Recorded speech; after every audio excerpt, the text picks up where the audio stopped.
Assalamualaikum warahmatullahi wabarakatuh. Pada video kali ini kita akan membahas materi tentang uji hipotesis. Baik, kita langsung mulai saja materi untuk uji hipotesisnya.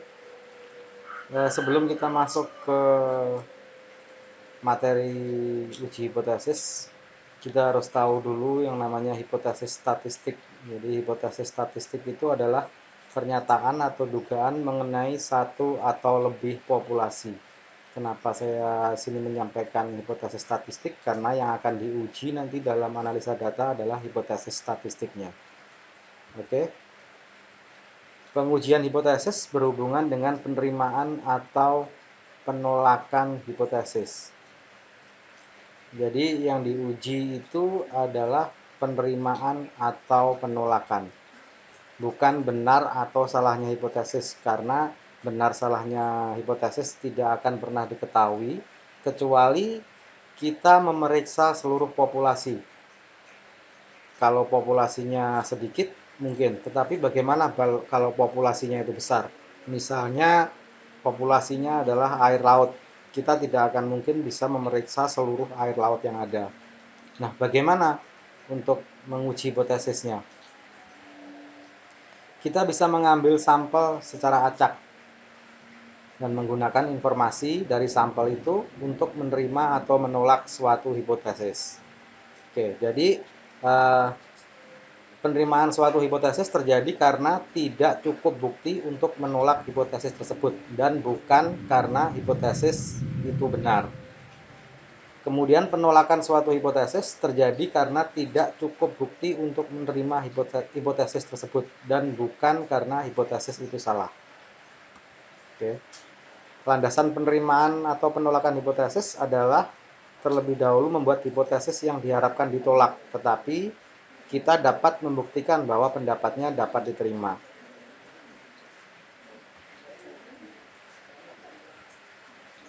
Oke, kita langsung ke contoh. Di sini seorang staf perguruan tinggi ingin membuktikan pendapatnya bahwa rata-rata pendaftaran secara online akan lebih cepat dibandingkan dengan sistem yang lama. Pada sistem lama rata-rata waktu pendaftaran adalah 50 menit. Oke, berarti kita bisa membuat hipotesis awalnya seperti ini. Rata-rata waktu pendaftaran sistem online sama saja dengan sistem lama. Ini adalah hipotesis awal yang diharapkan hipotesis ini akan ditolak. Oke. Hipotesis awal yang tadi kita buat di depan adalah hipotesis yang diharap akan ditolak. Jadi hipotesis ini lebih sering disebut dengan hipotesis nol. Dan hipotesis nol ini sering menyatakan kondisi yang menjadi dasar pembandingan. Kemudian penolakan H0 membawa kita pada penerimaan hipotesis alternatif H1. Beberapa buku menulisnya sebagai HA. Kemudian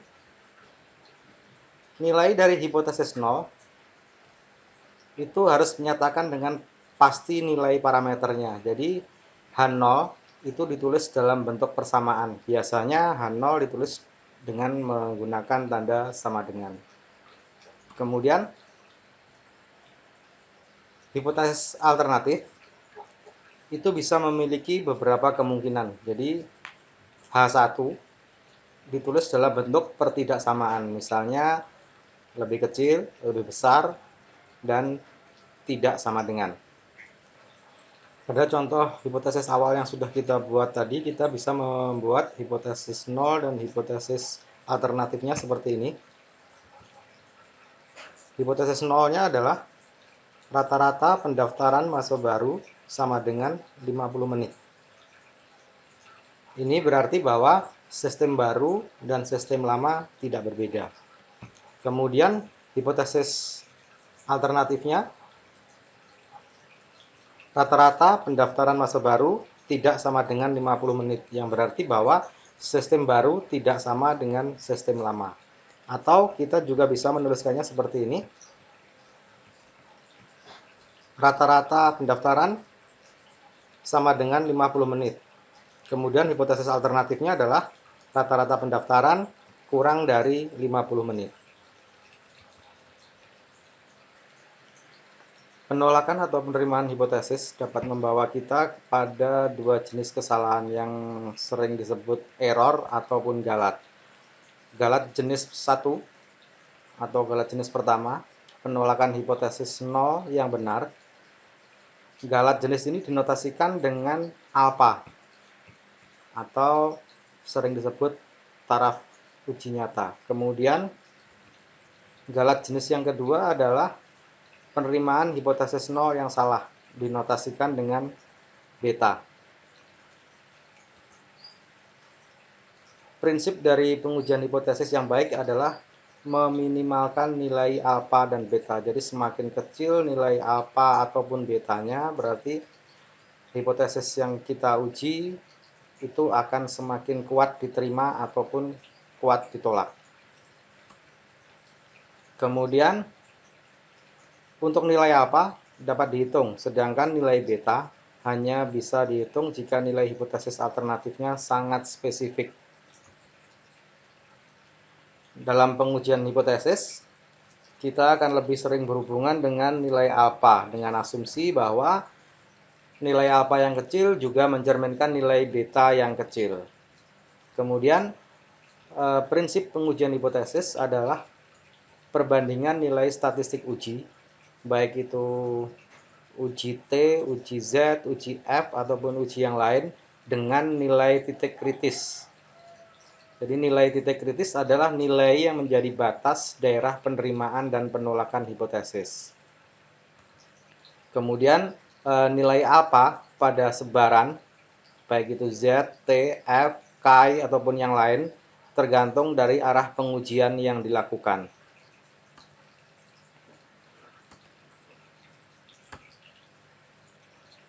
Oke, yang selanjutnya adalah arah pengujian hipotesis. Yang pertama adalah untuk uji satu arah.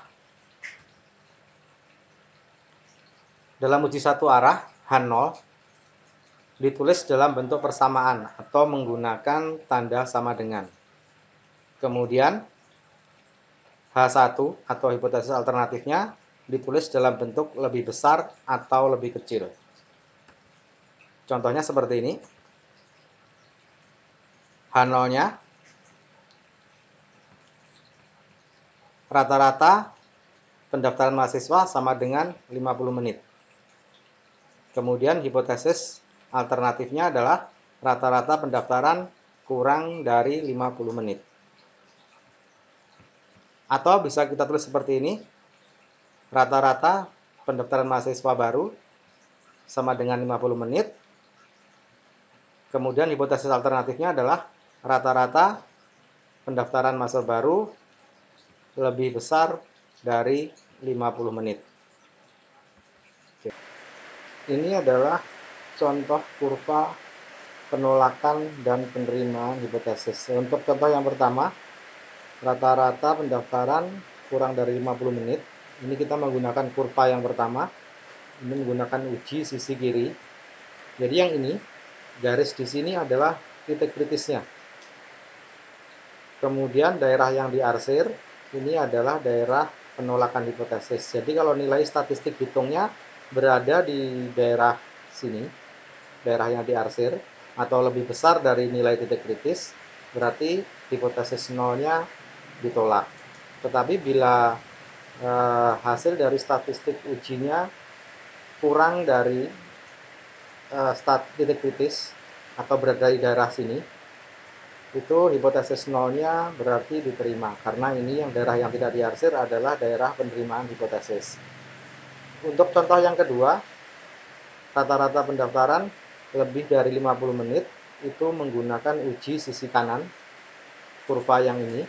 Di sini adalah nilai titik kritisnya, ini daerah penolakan hipotesis 0, dan ini adalah daerah penerimaan hipotesis nolnya. Dalam uji satu sisi ini, nilai alfa tidak dibagi dua, karena memang hanya menggunakan satu sisi. Jadi nilai alfa diletakkan hanya di salah satu sisinya, seperti ini. 1 dikurang alfa. Yang selanjutnya adalah uji dua arah. Oke, dalam uji dua arah ini hipotesis nol ditulis dalam bentuk persamaan, masih sama seperti tadi, ditulis dengan menggunakan sama dengan, kemudian hipotesis alternatifnya ditulis dengan menggunakan tanda tidak sama dengan. Jadi contohnya seperti ini, hipotesis nol, pendaftaran dengan sistem baru sama dengan 50 menit. Hipotesis alternatifnya adalah pendaftaran dengan sistem baru tidak sama dengan 50 menit. Kemudian ini adalah daerah kurva penerimaan dan penolakan hipotesisnya. Jadi, karena ujinya dua sisi, ada di sisi kiri dan juga ada di sisi kanan. Jadi, ini mempunyai dua titik kritis di sebelah sini dengan di sebelah sini.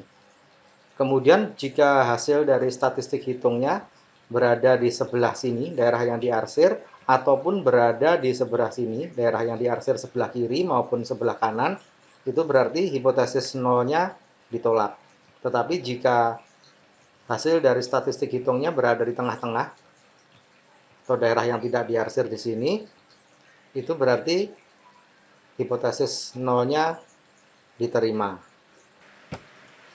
Yang perlu diingat di sini adalah nilai alfa dibagi 2 untuk uji dua arah. Jadi nilai T, Z maupun F itu adalah dB A per 2. Jadi memang nilai alfanya dibagi 2. Jadi misalnya seperti ini. Kita menggunakan dengan selang kepercayaan 95%, berarti alfanya adalah 5%. 5%. Karena ujinya dua sisi, berarti 5% itu kita bagi 2. Jadi 2,5% di sisi kiri, kemudian 2,5%-nya ada di sisi kanan. Oke. Jadi alfanya akan semakin kecil karena akan diuji untuk dua sisi. Baik, demikian tadi materi untuk uji hipotesis. Semoga bermanfaat dan terima kasih.